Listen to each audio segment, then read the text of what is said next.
Everyone thought the idea was great, but Da-young discovered that the name on the plan had been replaced by Vice President An. She immediately realized that Vice President An had stolen her credit. Da-young was furious, but didn't dare say anything, only imagining in her head the scene of her rushing up to expose the Vice President's despicable actions. In reality, she didn't even dare ask. Meanwhile, Vice President An calmly asked her to make a detailed presentation, instructing her to include photos of handsome men in the slideshow. On the other side, Sang-a took Jae-woon to an engagement party. Seeing the other women staring at her expensive dress, Sang-a was very pleased. Just when she was getting smug, a man slipped. The glass of red wine in his hand flew straight towards her and Jae-woon, pouring all over Sang-a. To make amends, the man hurriedly stepped forward and started wiping her with a tissue. You scolded him for making it worse. He grabbed a bottle of white wine from the table and pulled Sang-a into the bathroom to clean it off. You used the white wine to try to remove the stain. It was clear that the remaining stain needed to be taken to a dry cleaner to be dealt with properly. Sang-a was on the verge of tears. The tag on her dress was still on. She had planned to wear it once and then return it. Once it was dry cleaned, she wouldn't be able to return it. After coming out, Sang-a found out that the man from earlier was lawyer Kwon, who also happened to be the only one of her ex-boyfriends who had dumped his ex-girlfriend. The lawyer insisted on compensating her. Sang-a had no choice but to give him her business card. But after she got home, she remembered that the phone number on the card was from a jewelry workshop that had closed down. After much deliberation, she decided to take the initiative and contact lawyer Kwon to receive compensation. She carefully chose her words, wanting to sound polite, but inadvertently sent a message demanding compensation. She scolded herself for being stupid, not knowing that the lawyer was ecstatic upon receiving her text. Lawyer Kwon had met Sang-a a few times before and had a great impression of her. This time, he had accidentally stained Sang-a's dress, giving him the opportunity to get to know her. He was agonizing over whether to call the phone number on the business card, and then received her message. Sang-a had resolved her problem, while Da-young was swamped with trivial matters. The team leader's son was about to start kindergarten, and the team leader ordered Da-young to go stand in line to register at the school gate, as he wanted to be hired full-time. Da-young didn't dare disobey, and from 10 p.m. the night before until 5 a.m. the next morning, she finally secured a spot. She reported the news to the team leader, who happily gave her the day off. Da-young didn't dare be careless, deciding to sleep for 2 hours and then go to work. Upon returning home, she placed the registration card on the table, turned on the fan, and fell asleep, not noticing that the card had been blown under the cabinet by the wind. Jae-woon came again to clean. This time, he had to clean Da-young's kitchen and bedroom. While he was working, Da-young secretly took photos of him to use in a presentation. When it was time for work, the team leader asked for the preschool registration sign. Da-young rummaged through her bag as if she couldn't find it, then quickly ran home. She searched and saw that Jae-woon had cleaned her bedroom thoroughly, but the registration sign was nowhere to be found. Worried, she asked Jae-woon if he had seen it. Hearing Da-young's description, Jae-woon realized that she was an intern who had to do such menial tasks. Da-young felt ashamed, suspecting that Jae-woon had thrown the sign away. But what was done, and she couldn't blame Jae-woon. In the evening, Da-young continued to search and finally found it under the cabinet. Just as she was rejoicing, So-mi came back and told her that Jae-woon was sorting through the trash at the collection point. Da-young ran out to apologize to Jae-woon, explaining that she had accidentally lost the sign. Jae-woon coldly replied, "It's good that you found it." With that, he turned and walked away.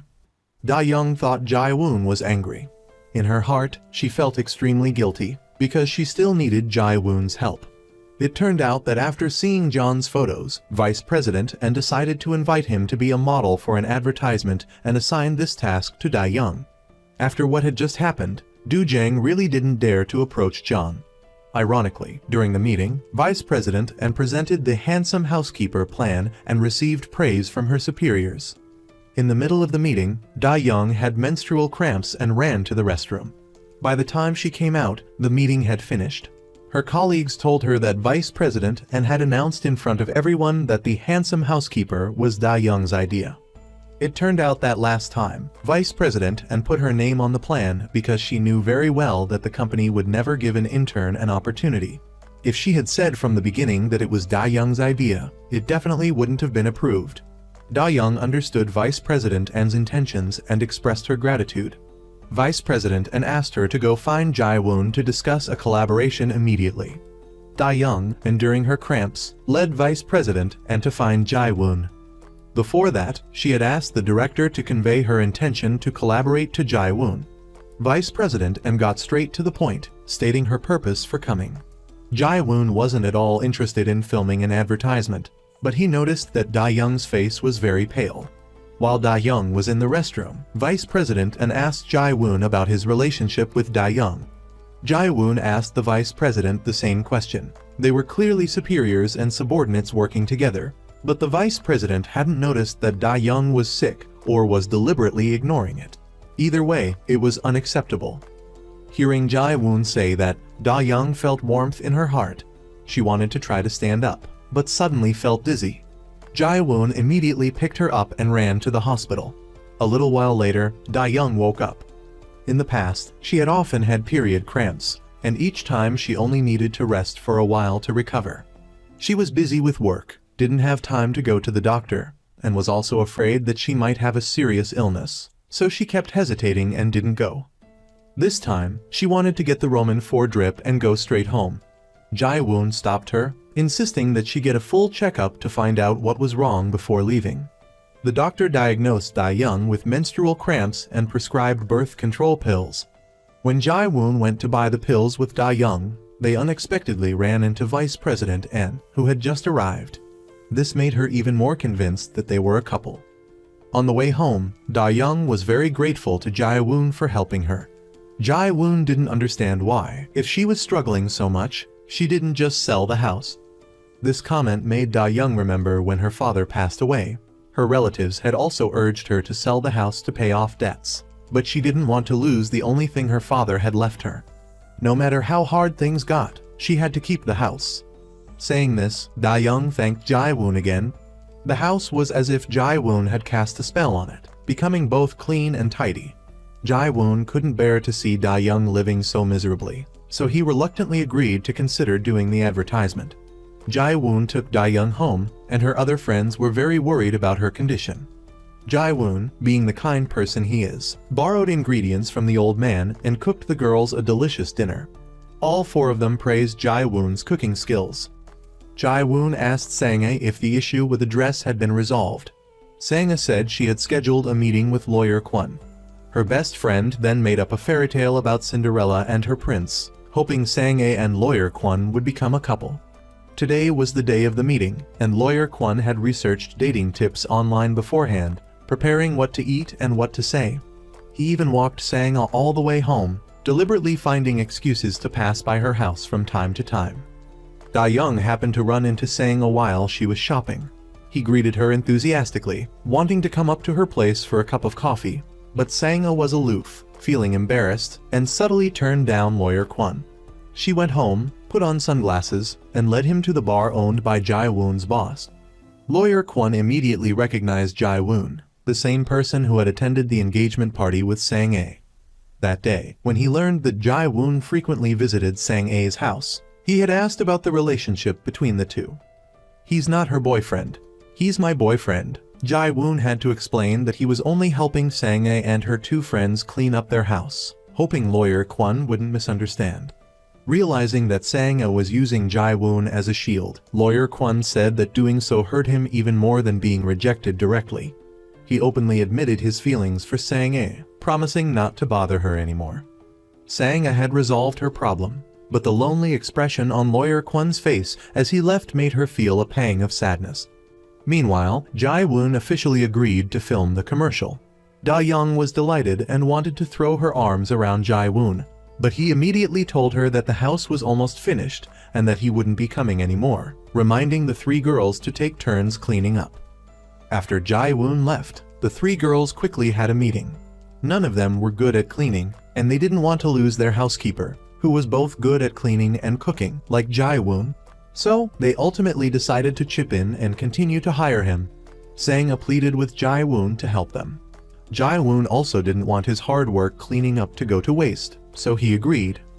On her way to work, Da-young received a text message from Sang-ae, very happy that Jae-woon had agreed to continue helping. At a company meeting, Vice President assigned Da-young to oversee the entire Handsome Housekeeper project, and also requested that a long-time employee assist her. The long-time employee was very resentful, deliberately ignoring Da-young's introductory messages. Soon after, Da-young's proposal was successful, and she secured the advertising contract thanks to her innovative ideas. Her colleagues were all very happy, and Da-young was even more excited. After work, she immediately rushed to tell Jae-woon the good news. Jae-woon wasn't at the bar, so Da-young waited for him. In the meantime, she went to the restroom. When she came out of curiosity, she stepped into Jae-woon's room. She picked up a book from the table and accidentally dropped a piece of paper that was tucked inside. Just as Da-young picked up the paper, Jae-woon unexpectedly walked in, snatched the book and the paper away. He looked very angry. Da-young, seeing Jae-woon's anger, apologized for entering his room without permission. Then, she quickly told him about going to the company to sign the contract tomorrow. The next day, Jae-woon went to Da-young's company, but saw that the contract stated that they only needed a superficial clean and a perfunctory filming. Jae-woon frankly said that he agreed to do the advertisement because he thought cleaning could help a family in need. He didn't want to do it half-heartedly. He wouldn't take the modeling fee, only the payment for the cleaning work. The team leader criticized Da-young for finding such an inflexible and unreasonable person. Vice President decided to follow Jae-woon's suggestion and film Jae-woon cleaning a client's house for real. Da-young gave the revised contract to Jae-woon. Looking at the information on the contract, she realized that John's birthday was in a few days. Everything was ready. Da-young, Jae-woon, and the film crew went to the first client's house. It was a single-parent family. The mother was raising 2 young children. Jae-woon noticed that the room wasn't too messy, just a simple cleanup was needed. However, when he opened the refrigerator, he saw that it was full of expired food. Jae-woon began to clean out the fridge, throwing away the expired and spoiled items. But at that moment, the youngest son suddenly shouted, "Not trash, don't throw it." Jae-woon thought the boy was just being fussy, but when he went to stir-fry some dried mushrooms, the boy suddenly rushed out. The pan in Jae-woon's hand was knocked flying. Fearing the hot pan would hit the boy, Jae-woon shielded him with his hand, burning his own hand. The boy's mother explained that the dumplings in the fridge were made by her ex-husband. Since the divorce, the boy rarely saw his father, so he opposed throwing away anything his father left behind. Jae-woon understood the situation and felt very sad inside.